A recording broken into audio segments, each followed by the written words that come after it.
வாங்க வாங்க.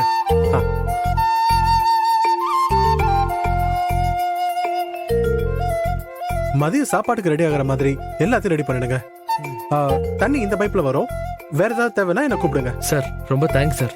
எனக்கு எதுக்கு நன்றிலாம் சொல்லிக்கிட்டு, நீங்க நன்றி சொல்றதா இருந்தா அந்த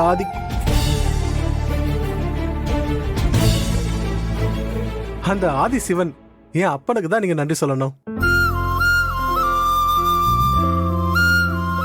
அவன் சொல்லிதானே இதெல்லாம் பண்றோம். அவர்களுக்கு கொடுக்க நினைச்சத யாராலையும் தடுக்க முடியாது. ரொம்ப சந்தோஷங்க. இந்த நேரத்துல இப்படி ஒரு உதவியை நாங்க என்னைக்குமே மறக்க மாட்டோம். இதுல என்னங்க இருக்கு? மனுஷனுக்கு மனுஷன் உதவலனா அப்புறம் எதுக்கு மனுஷ பிறப்பு? இருக்கிற வாழ்க்கைய அடுத்தவங்களுக்கு பயன்படுற மாதிரி வாழணுங்க.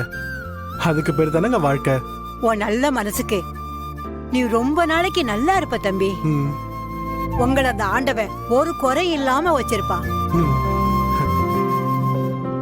சரிங்கம்மா, நீங்க வேலைய ஆரம்பிங்க.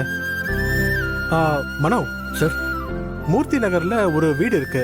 ஓனர் எனக்கு தெரிஞ்சவங்க தான். அன்னதானம் முடிச்சிட்டு நேரா அங்க போய் பாத்திரலாம்.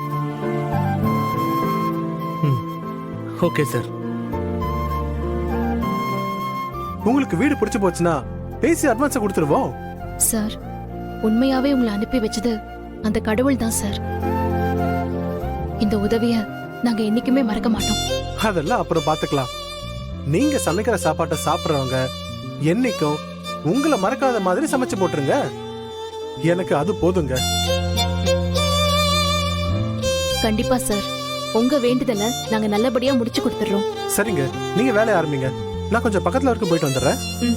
நல்ல கேட்டாம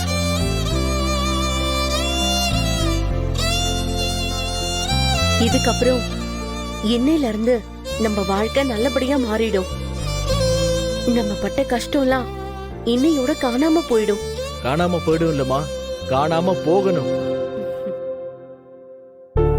அதுக்கப்புறமாவது நமக்குன்னு இருக்கிற வீட்டுல தூங்கணும்டா. கவலைப்படாதக்கா, இனிமே நம்ம கஷ்டப்படுறதுக்கும் எதுவும் இல்ல, நம்மள கஷ்டப்படுத்துறதுக்கும் யாரும் இல்ல. நம்ம நல்லா இருப்போம்.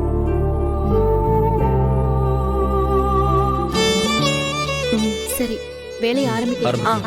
இப்படி வா. நீ இரு, நான் பாத்துக்கிறேன்.